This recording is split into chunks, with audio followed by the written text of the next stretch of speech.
பாவ அறிக்கையும் மன்றாட்டும். பாவ அறிக்கை.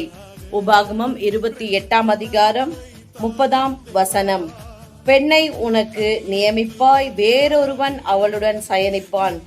வீட்டை கட்டுவாய், அதிலே குடியிருக்க மாட்டாய். திராட்சை தோட்டத்தை நாட்டுவாய், அதன் பலனை அனுபவிக்க மாட்டாய். ஆமென். பிரியமானவர்களே, 1000 தலைமுறை மட்டும் இரக்கம் செய்கிறவர் அவருடைய கற்பனைகளையும் கட்டளைகளையும் மீறி நடக்கும் பொழுது, துணிகரமான பாவங்களை நாம் செய்யும் பொழுது, இப்பொழுது சொல்லப்பட்ட சாபங்கள் எல்லாம் நம் வாழ்க்கையிலே நடக்க ஆரம்பிக்கிறது.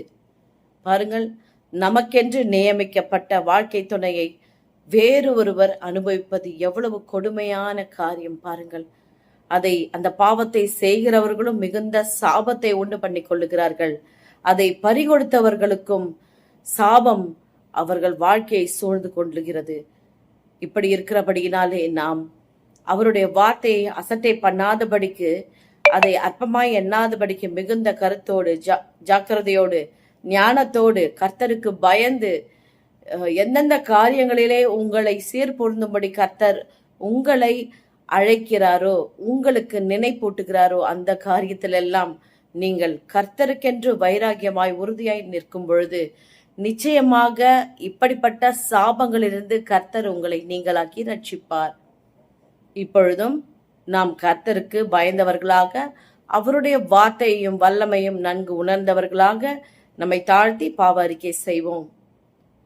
உன்னதமான தேவனுடைய குமாரனாகிய கிறிஸ்துவே, எங்களுக்காக அடிக்கப்பட்ட ஆட்டுக்குட்டியே, உம்முடைய விலையேறப்பெற்ற திரு ரத்தத்தை எங்களுக்காக சிந்தினீரே.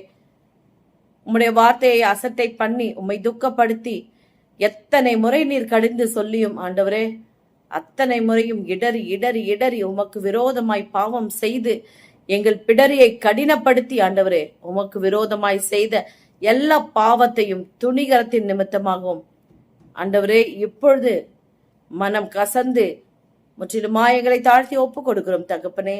இப்படிப்பட்ட சாபங்களிலிருந்து தயவாய் எங்களை விடுவித்து ரட்சிக்கும்படியாய் கெஞ்சி மன்றாடுகிறோம். உமக்கு விரோதமாய் இனி பாவம் செய்யாதபடிக்கு உம்முடைய பரிசுத்த ரத்தத்தினாலே எங்களை மீட்டுக் கொள்ளும்படியாய் கெஞ்சி மன்றாடுகிறோம். இயேசுவின் மூலம் ஜெபிக்கிறோம் பிதாவே, ஆமென். பிரியமானவர்களே, பாவ அறிக்கை செய்யுங்கள், தேவ இரக்கத்தை பெற்றுக் கொள்ளுங்கள். இனி பாவம் செய்ய மாட்டேன் என்று கர்த்தர் முன்பாக உறுதியாயிருங்கள். கர்த்தர் உங்களை இந்த சாபத்திலிருந்து விடுதலையாக்கி ரட்சிப்பார். God bless you.